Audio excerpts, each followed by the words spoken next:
Gelap selalu diidentikan dengan hal yang buruk.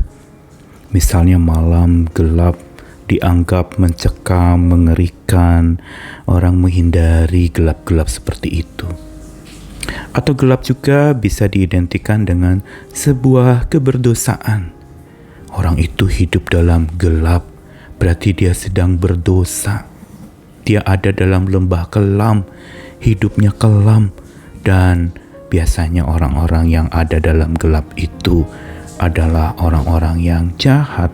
Atau ada juga gelap digambarkan sebagai sesuatu yang mengerikan, menakutkan, sesuatu yang selalu dihindari orang. Tempat yang tergelap, mungkin tempat di dunia orang mati, orang selalu menjauhi.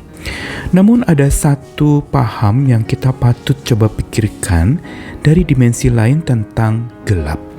Karena kita bayangkan misalnya seekor anak unggas yang dilindungi oleh induknya. Cara induk unggas melindungi anaknya adalah dengan menaruhnya di dalam kepak sayapnya seperti dipeluk. Hangat di sana tapi gelap. Dia akan mengalami sebuah perlindungan tapi gelap karena dibekap oleh sayap sang induk unggas itu. Bukankah ini satu dimensi lain tentang gelap yang malah melindungi? Gelap malah yang dianggap mencekam dan mengancam, menyeramkan, itu justru malah menenteramkan bagi si anak induk unggas tadi. Gelap yang macam inilah sebenarnya gelap bagi orang yang ada di dalam lindungan Tuhan kita. Dia sesungguhnya adalah Tuhan yang melindungi. Dan perlindungannya tidak serta-merta meniadakan gelapnya hidup kita dan menghilangkan segala gelap kita. Tapi dia mengganti persepsi kita sehingga kalau kita ada dalam dekapannya yang hangat tetapi gelap itu, kita sedang dilindungi. Dan gelap pun menenteramkan. Gelap menjadi sesuatu yang tidak menyeramkan lagi. Tapi gelap justru berangsur berubah menjadi remang pagi. Saya Nikolas Kurniawan menemani lagi dalam Sabda Tuhan hari ini dari Mazmur 139 ayat 7-12. Sebuah cuplikan dari Mazmur Daud yang menggambarkan bagaimana seseorang itu mengalami Allah yang Maha Kuasa, Allah yang Maha Tahu, dan satu bagian yang akan dibacakan adalah Allah yang Maha Hadir. Kemana aku dapat pergi menjauhi roh-Mu? Kemana aku dapat lari dari hadapan-Mu? Jika aku mendaki ke langit, Engkau di sana. Jika aku menaruh tempat tidurku di dunia orang mati, di situ pun Engkau. Jika aku terbang dengan sayap fajar dan membuat kediaman di ujung laut, juga di sana tangan-Mu akan menuntun aku, dan tangan kanan-Mu memegang aku. Jika aku berkata biar kegelapan saja melingkupi aku dan terang sekelilingku jadi malam, maka kegelapan pun tidak menggelapkan bagi-Mu, dan malam menjadi terang seperti siang, kegelapan sama seperti terang.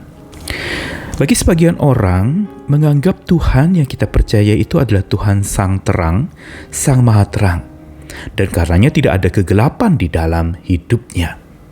Namun bila kita mau lebih seksama lagi melihat bagaimana Allah kita, Tuhan yang kita percaya itu maha berkuasa, Dia berkuasa bukan saja dalam keadaan terang, dan Dia juga bukan saja memancarkan terang, tapi Dia juga berkuasa saat ada dalam gelap, dan Dia justru melindungi seseorang di dalam gelap.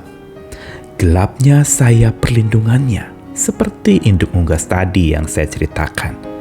Dan Mazmur 139, Mazmur Daud ini menggambarkan betapa dia tidak pernah bisa menjauh dari Tuhan dan Tuhan tidak juga menjauh dari hidupnya.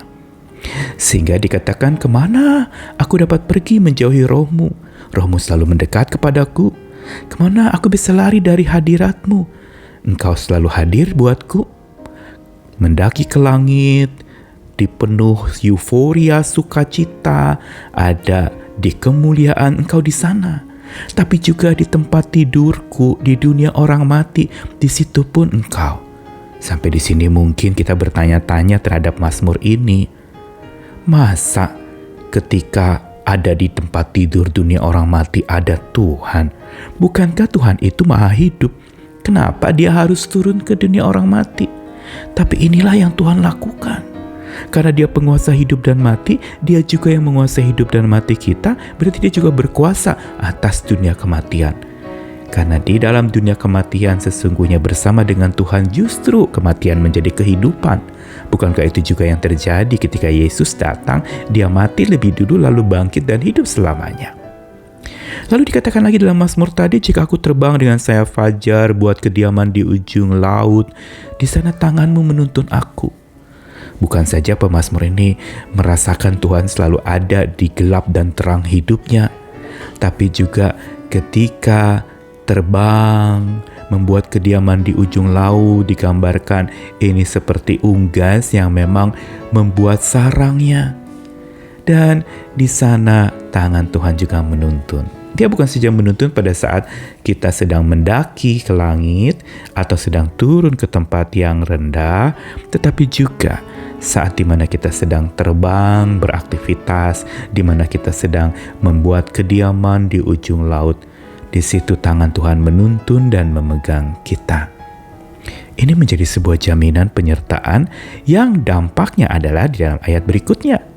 Jika aku berkata biar kegelapan saja melingkupi aku dan terang sekelilingku jadi malam, maka kegelapan tidak menggelapkan bagimu.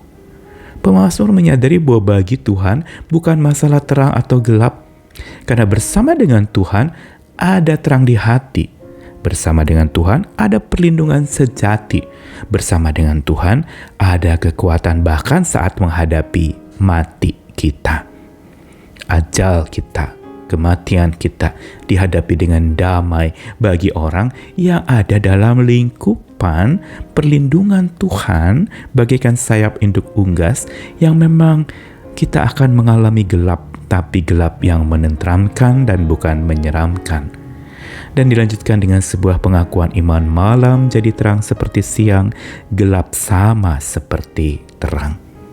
Bukankah indah apa yang dikatakan gelap jadi remang pagi itu? Bahwa gelap tidak lagi menakutkan dan menyeramkan, karena ada Tuhan yang menuntun kita, ada tangan yang memegang kita, dan dalam gelap kita tentram. Di dalam gelap bersama dengan Tuhan justru menjadi terang yang tidak akan lagi menakutkan hidup kita. Karenanya pelajaran Sabda Tuhan hari ini mau mengajarkan kepada kita, bila kita hidup ada di dalam Dia, Tuhan hidup tinggal menetap di hati kita. Kita izinkan Dia hidup tinggal menetap di hati kita. Maka kegelapan hidup memang tidak langsung lenyap, tapi diubahkannya lah persepsi kita sehingga gelap hidup tidak lagi membuat kita gegap, takut, dan lari dari kenyataan itu. Tapi oleh kuasa Tuhan kita bisa melihat gelap itu bagaikan remang pagi. Bayangkan dari malam menjelang fajar itu ada seperti subuh-subuh di mana masih temaram, belum ada matahari terbit tapi hanya sedikit cahaya, dan pada saat itu menenteramkan saat kita bangun dari tidur kita. Dan persepsi itu juga membuat kita melihat gelap itu tidak lagi menggelapkan jiwa kita, karena kita bersama dengan Tuhan Sang Pemilik jiwa kita. Dia melindungi dan menenteram kita dengan caranya yang mulia. Hari ini mungkin kita sedang ada dalam gelap, mungkin kita merasa masa depan gelap suram, kita sedang ada dalam gelap. Datanglah kepada Tuhan, bertobatlah, bersandarlah lagi kepadanya, sehingga gelap hidup kita yang gelap segelap-gelapnya, menyeramkan itu, diubahkan oleh kasih Tuhan yang melindungi kita menjadi gelap yang bukan menyeramkan, tapi gelap yang menenteram, gelap yang jadi remang pagi. Fajarnya akan bersinar memberikan kita kelegaan.